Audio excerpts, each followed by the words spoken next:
মাদারীপুরে নাশকতাকারীদের তাণ্ডবে ৪০ কোটি টাকার ক্ষতি হয়েছে বলে দাবি করেছেন প্রশাসনের তদন্ত কমিটি। এখনও ধ্বংসের ক্ষতচিহ্ন রয়েছে শহরের বিভিন্ন স্থানে। সহিংসতার ঘটনায় উদ্বেগ উৎকণ্ঠায় রয়েছে ব্যবসায়ীরা। নাশকতার ঘটনায় ৪ মামলায় এ পর্যন্ত গ্রেপ্তার করা হয়েছে ৬৯ জনকে। মাদারীপুরের সবশেষ পরিস্থিতি জানাতে সেখান থেকে যোগ দিচ্ছেন সহকর্মী রিপন চন্দ্র মল্লিক। রিপন, মাদারীপুরে আমরা দেখলাম যে দেশের বিভিন্ন জায়গার মতো মাদারীপুরেও তাণ্ডব সহিংসতার ঘটনা ঘটেছে। আসলে যারা এর সাথে জড়িত তাদের ধরতে আইনশৃঙ্খলা বাহিনীর তৎপরতা কেমন দেখছেন?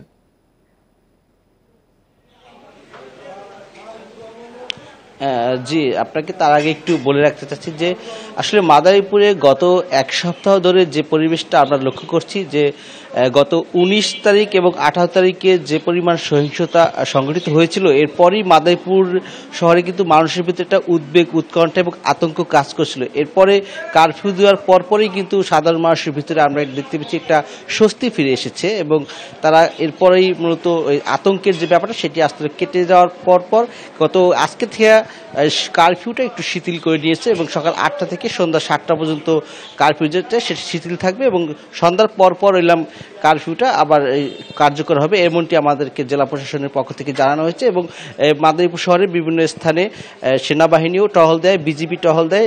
এর কারণে মূলত এক ধরনের স্বস্তি জনগণের মাঝে ফিরে এসেছে। আর আপনি যেটি বলছিলেন যে কি পরিমাণ গ্রেপ্তারের চেষ্টা চলছে আইনশৃঙ্খলা বাহিনী, সেটি হচ্ছে আমরা কথা বলছিলাম মাদারীপুরের পুলিশ সুপারের সাথে। তিনি আমাদেরকে যেটি জানিয়েছেন যে মাদারীপুরে ওই ঘটনার পরপরই মাদারীপুরের পুলিশ প্রশাসনের পক্ষ থেকে পুলিশ বাদী হয়ে ৪টি মামলা দায়ের করছে। সেখানে প্রায় ২ শতাধিক মানুষের নাম উল্লেখ করে ১,০০০ মানুষকে অজ্ঞাতনামা আসামি দেখিয়ে তারা ৪টি মামলা দায়ের করছে। এসব মামলায় ইতিমধ্যে প্রায় ৮০ জনের মতো গ্রেপ্তার হয়েছে এবং তাদেরকে জেল হাজতে পাঠানো হয়েছে এই মামলাগুলোতে। পাশাপাশি যে সকল ব্যবসায়ীরা, বিশেষ করে মাদারীপুরের স্থানীয় সংসদ সদস্য শাহজাহান খান, তার যে ব্যবসা প্রতিষ্ঠান সার্বিক পরিবহন, সেই সার্বিক পরিবহনের প্রায় ৪২টি বাসে অগ্নিসংযোগ করা হয়েছে এমনটি তারা জানিয়েছে।